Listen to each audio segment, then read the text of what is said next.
ഇല്ല. ഇപ്പം ഇച്ചിരിയും കൂടി ബെറ്ററാണ്. ഇപ്പം നിങ്ങൾ ആദ്യമായിട്ട് കാണുമ്പോൾ ഇത് ഇല്ലാന്ന് തോന്നും, പക്ഷേ ഇപ്പം ഇച്ചിരി ബെറ്ററായി. കാരണം അവിടെ നിന്ന് വൃത്തിയാക്കിയെങ്കിലും ഇട്ടിട്ടുണ്ട്. ഒരു ഒരു ആൾക്കാർക്ക് എല്ലാവർക്കും വന്ന് ഗ്യാദർ ചെയ്യാനുള്ള ഒരു സ്ഥലം, ഒരു ചെറിയൊരു ഉദ്യാനം പോലെയോ ഒരു കുറച്ച് ഇരിക്കാനുള്ള സ്ഥലം, ആൾക്കാർക്ക് വെറുതെ കുറച്ച് സ്കൂൾ പിള്ളേർക്ക് വന്ന് സെൽഫി എടുത്ത് പോകാൻ പറ്റുന്ന ഒരു സ്ഥലമെങ്കിലും പോലെയൊക്കെ മാറ്റാവുന്നതേ ഉള്ളൂ. ഇത്രയും നല്ല ഒരു മരങ്ങളുണ്ട്, അറ്റ്മോസ്ഫിയർ ഉള്ള സ്ഥലമാണ് ഓഫർ ചെയ്യുന്നുണ്ട് അട്ടപ്പാടി. പക്ഷെ അത് എക്സ്പ്ലോയിറ്റ് ചെയ്യാൻ ഇവിടെ ആരുമില്ല. ഇനിയിപ്പോൾ ഇവിടെ ജസ്റ്റ് ഇവിടെ നല്ല റോഡ് വന്നു, ആൾക്കാർ കൂടുതൽ വന്നു. ആ ചായക്കടയുടെ കേസ് എടുത്ത് നോക്കുക. ഈ ചായക്കടയിൽ ഈ വരുന്ന ആൾക്കാർ ചായ കുടിക്കാൻ കയറും, അല്ലെങ്കിൽ ഈ ഹോട്ടലിൽ കയറും. ഈ ഹോട്ടലിൽ കയറുമ്പോൾ എന്താണെന്ന് വെച്ചിട്ടുണ്ടെങ്കിൽ ഇവിടെ കുറച്ച് ആൾക്കാർ എന്ത് ചെയ്യും, ചായ കുടിക്കാൻ കയറുമ്പോൾ ഇവിടെ ഒരു തിരക്ക് വരും. ഈ കടയിൽ ജസ്റ്റ് ഒരു തിരക്ക് വരും. ഈ തിരക്ക് വരുമ്പോൾ അവിടുത്തെ സ്റ്റാഫിനെ പോരാതെ വരും. ഈ സ്റ്റാഫിനെ നമ്മൾ ഉഗാണ്ടെന്നല്ല വിളിക്കുക, ഈ നാട്ടിലത്തെ ഏതെങ്കിലും ഒരു ചെറുക്കനെ പയ്യനെ വിളിച്ച് നിർത്തുള്ളൂ.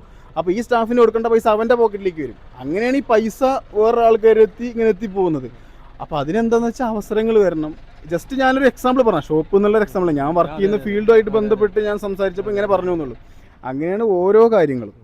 പക്ഷെ അതൊന്നും ഞാൻ പറയട്ടെ, നമ്മുടെ നാടിന് എന്ത് ചെയ്യണമെന്ന് ആഗ്രഹിക്കുന്ന ആൾക്കാർ തലപ്പത്ത് വരണം. അതിപ്പോൾ ഏത് പാർട്ടി, ഞാൻ ഇടത് വലത് എന്നൊക്കെ പറയുന്ന അതിലൊന്നും ഞാനില്ല. ഞാൻ കറക്റ്റ് പാർട്ടി പാരമ്പര്യമുള്ള ഫാമിലിയിലുള്ളതാണ്. പക്ഷെ ഞാനിപ്പോൾ ആ പാർട്ടിയിലൊന്നുമില്ല. ജസ്റ്റ് ഞാൻ മാറി നിൽക്കുന്നു, ജസ്റ്റ് വീക്ഷിക്കുന്നു.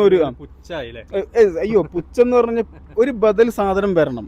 അതായത് ഈ രണ്ട് കൂട്ടർക്കും ത്രെട്ടായിട്ട് ഒരു പാർട്ടിയോ ഏതെങ്കിലും ഒരു സിസ്റ്റം വരണം. സിസ്റ്റത്തെ കാണുന്നു പറഞ്ഞിട്ടുണ്ടെങ്കിൽ ഇല്ല, വരട്ടെ. ഞാൻ വരട്ടെ ഏറ്റുക്കം എന്ന് എനിക്ക് പറയാനുള്ളൂ. അതായത് ഇപ്പോൾ ഇടത് ഭരിക്കുന്നതിൻ്റെ ഇതൊക്കെ വെച്ച് കഴിഞ്ഞാൽ വലത് ഭരിക്കുന്നു. ഇപ്പോൾ ഇവരും കൊള്ളരുതാമ ചെയ്യുന്നു, ഇവരും കൊള്ളരുതാമ ചെയ്യുന്നു. ഇവർ ചെയ്യുന്ന കൊള്ളരുതാമ ഇവർ വിളിച്ചു പറഞ്ഞാൽ, ഇവർ ചെയ്തത് ഇവർ വിളിച്ചു പറയും.